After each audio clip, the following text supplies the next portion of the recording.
This is the story of Patrick Lyoya, a young man whose family ran to America for a new beginning, but for Patrick Lyoya, the new beginning ended too soon. Patrick Lyoya was a 26-year-old Congolese immigrant who was fatally shot by a police officer in Grand Rapids, Michigan, on April 4, 2022. His death drew national and international attention, sparking protests and conversations about police use of force and racial justice.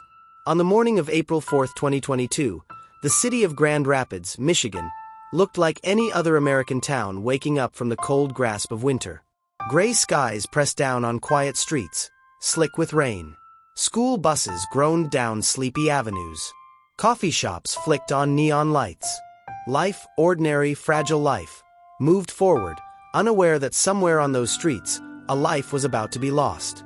And in the space of just a few minutes, a young man's dreams, his history, his future, would be erased. But this isn't just the story of a death. It's the story of how America sees, and sometimes refuses to see, the humanity of those it fears. Patrick Lyoya's life didn't begin in the United States. He was born thousands of miles away, in the Democratic Republic of the Congo, a place where civil war and brutal conflict had stolen peace from everyday people for decades. Patrick was just a child when his family fled unimaginable violence. Refugees in their own land, they sought safety across oceans, carrying little more than the hope of a future free from fear. In 2014, that hope brought them to America. Grand Rapids, Michigan, became their new home. A land of opportunity, a chance to breathe. But for Patrick, like for so many refugees, America was not a promised land. It was complicated, a patchwork of opportunities and obstacles, welcomes and warnings. He was the eldest of 6 children, the one who was supposed to set the example. At just 26 years old, he had already faced more loss, more uncertainty, than most people face in a lifetime. And yet, he smiled easily. He loved soccer. He laughed loudly. He chased better days the way any young man would. That morning, Patrick wasn't thinking about politics. He wasn't thinking about danger. He was just driving. A white 2015 Nissan Altima, borrowed from a friend, hummed under his hands. Maybe he was running late. Maybe he was distracted. Maybe he didn't even notice the police cruiser pulling up behind him. Officer Christopher Schurr had been with the Grand Rapids Police Department for 7 years. By all accounts, he was a career officer, not particularly famous or infamous. At 8:11 a.m., Schurr spotted Patrick's vehicle. Something about the license plate didn't seem right. He flipped on his lights, pulled in behind the Altima. A routine traffic stop. That's all it was supposed to be. Dashcam footage later revealed what happened next. Patrick, instead of staying inside the car as instructed, stepped out, confused, seemingly unsure why he was being stopped. Schurr told him to get back in. Patrick hesitated. There was a language barrier. Patrick's first language was Swahili, and though he spoke English, in moments of stress it was clear, he struggled. You can hear it in the bodycam footage. A young man trying to understand. An officer trying to assert control. 2 worlds colliding in a single, electric moment. The encounter spiraled fast. Patrick walked toward the front of his car. Schurr moved in, grabbing at him. Patrick pulled away. A dance of misunderstanding, fear, and power began. Then, the taser. Schurr pulled out his stun gun. Patrick swatted at it, trying to prevent it from being used on him. The 2 men grappled. The taser fell to the ground. Witnesses say Patrick never tried to take it for himself. He tried to get away, to put space between himself and the officer. Schurr shouted commands. Patrick, panicked, tried to flee. But Grand Rapids streets were empty that morning. There was nowhere to run. Soundscape. Heartbeat thudding, building tension. They fell onto a patch of grass. Patrick face down. Schurr on top. And then, a single gunshot. It wasn't a warning shot. It wasn't an accident. It was one deliberate pull of the trigger. And it struck Patrick Lyoya in the back of the head. He died there, on the ground, under the gray Michigan sky. Unarmed. Face down. his blood soaking into the grass. 26 years old. 1,000 dreams ended in an instant. Word of the shooting spread quickly. Grand Rapids, a city not accustomed to this kind of national attention, found itself thrust into the spotlight. The police department released multiple videos: dashcam, bodycam, surveillance, and cell phone footage. The footage was clear. It showed the struggle. It showed the final, fatal shot. It showed too much, and still, somehow, not enough. Protesters flooded the streets, chanting Patrick's name. Civil rights leaders demanded justice. Patrick's father, Peter Lyoya, spoke through tears.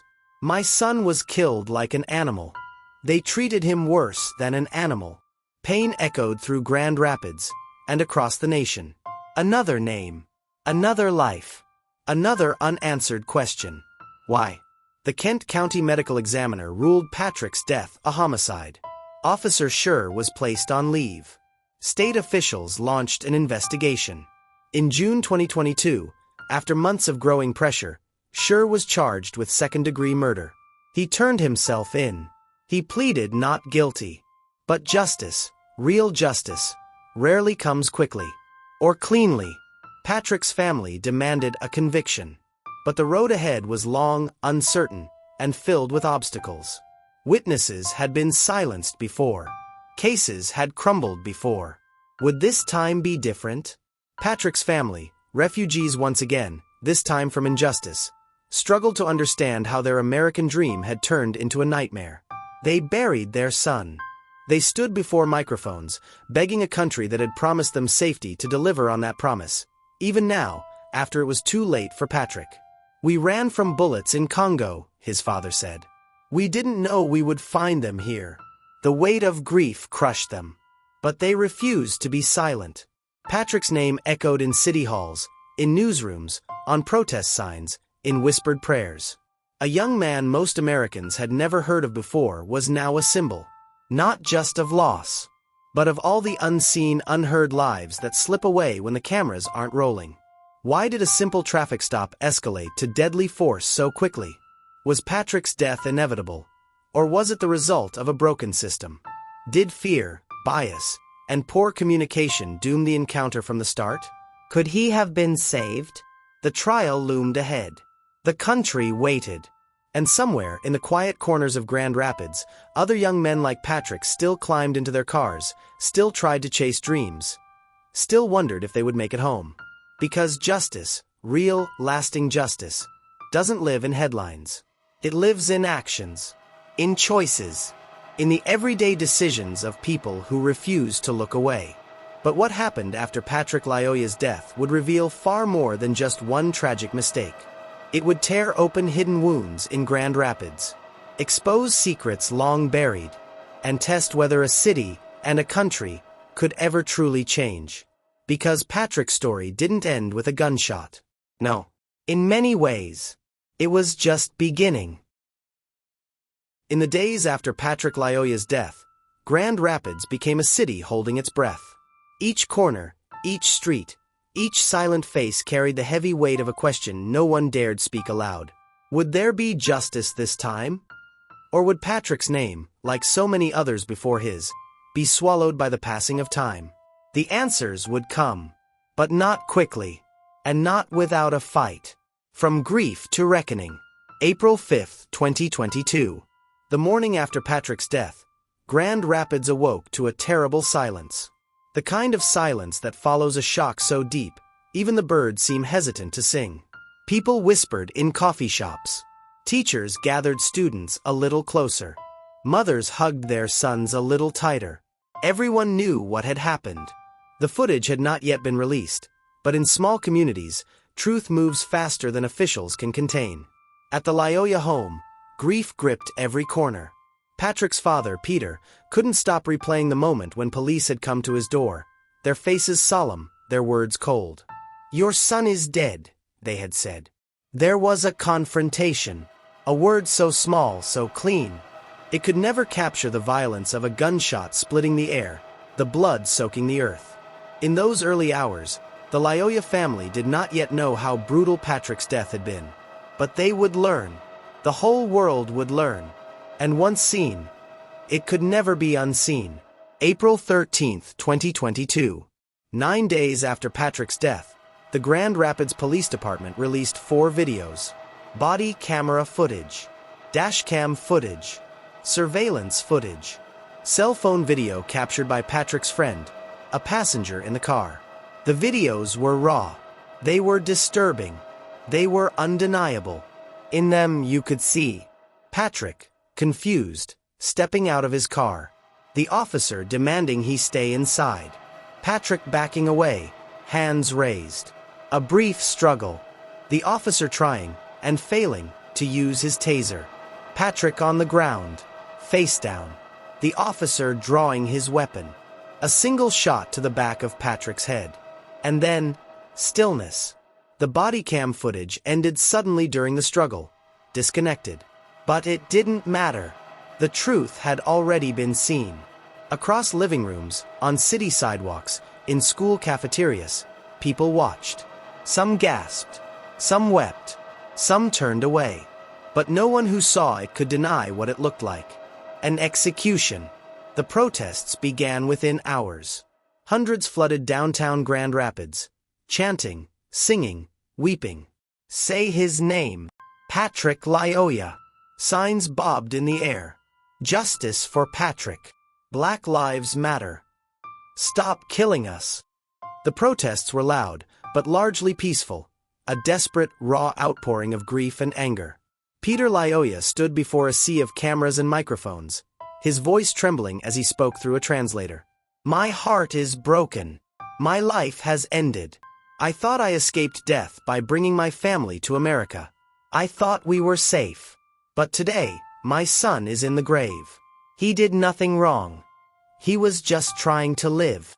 The tragedy was no longer just Grand Rapids' burden. It was America's burden. The whole world was watching, and pressure was building. The Michigan State Police took over the investigation to avoid any conflict of interest with the Grand Rapids Police Department. There were 2 key questions investigators had to answer. Was the use of deadly force justified under the law? Did Officer Schurr face any real threat that necessitated lethal action? In police training, officers are taught that deadly force is justified if they believe their life, or the lives of others, are in imminent danger. But the videos complicated that defense. Patrick was unarmed. The taser had already been dropped to the ground. Patrick was face down. The officer's life didn't seem endangered. At least not from what the footage showed. The pressure mounted for Kent County Prosecutor Chris Becker. Civil rights groups demanded swift charges. Becker urged patience, citing the need for a thorough investigation. But the community, still mourning, still furious, wasn't willing to wait forever. Every day that passed without action felt like a betrayal. Another silent verdict from a country too used to looking the other way. June 9, 2022. 2 months after Patrick Lyoya's death, the world held its breath. And then, a crack in the silence. Officer Christopher Schurr was charged with second-degree murder. Not manslaughter. Not a lesser crime. Second-degree murder. A charge that, if convicted, could carry a sentence of life in prison. Soundscape. News anchors announcing the charges. It was a stunning development, rare in American policing. For once, an officer would stand trial not just in the court of public opinion, but in a court of law. Schurr surrendered to authorities quietly. Bail was set at $100,000. He was placed on unpaid suspension. Later, he was formally dismissed from the Grand Rapids Police Department. It was a victory. A small one. A fragile one. But for Patrick's family, it was the first real glimpse of justice. The first acknowledgement that their son's life had mattered. The pre-trial hearings dragged on for months. Schurr's defense argued that Patrick had been actively resisting, that in the chaos, the officer believed Patrick posed a threat by struggling for control of the taser. Prosecutors countered with the footage. Frame by frame, they showed. Patrick never grabbed the taser. Patrick was facing away. The officer had other options. The courtroom buzzed with tension. Every hearing was packed, rows of community members in silent attendance, wearing shirts bearing Patrick's name. The trial date was eventually set for 2024. But time, as it often does, worked against the grieving. Memories faded. Media attention drifted. Other tragedies stole the headlines. Still, Patrick's family came to every hearing. Still, they sat, silent and dignified, bearing witness to a system that had so often failed them. They were determined not to let the world forget. Not this time. As the trial approached, Grand Rapids found itself divided. Some residents stood firmly behind Patrick's family, marching, fundraising, demanding reform. Others, often quieter but no less passionate, defended Officer Schurr, arguing he had done what he had been trained to do, that he had feared for his life. Neighborhoods split. Friendships frayed. The city that once prided itself on unity found itself staring into a mirror and not liking what it saw. Conversations about race, policing, and power that had simmered beneath the surface for years now boiled over.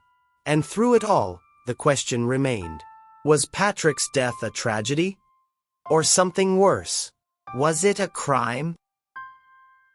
As of today, Officer Schurr's trial is still ongoing, delayed by motions, arguments, and the slow grinding machinery of justice. There is no neat ending, no final page to turn. But maybe the real verdict isn't one a jury can deliver. Maybe it's the verdict we deliver, together. In how we remember Patrick Lyoya. In how we fight for those whose names never make the headlines. In how we change what needs changing. Patrick was not a perfect man. He had made mistakes, as all young men do. But he was alive. He was dreaming. He deserved to live. And the streets he walked should have been silent with peace. Not gunfire. Today, Peter Lyoya still speaks his son's name wherever he goes. At vigils. At protests. In churches and town halls and hushed living rooms. He tells Patrick's story, over and over, because silence is the enemy of memory. Because a father's love does not end with a death certificate. Because Patrick Lyoya deserves more than a headline. He deserves a legacy.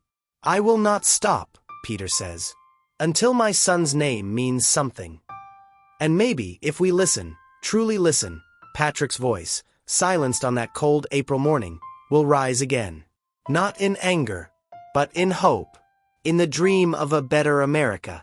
An America where a simple traffic stop doesn't end in tragedy. Where no father has to bury his son for reaching, for running, for being scared. Where silent streets remain silent, not because of grief, but because no gunfire echoes down them ever again. Patrick Lyoya, 1996 to 2022. Gone but not forgotten. Kindly subscribe and share for more chilling true crime stories. Your support is what keeps us going.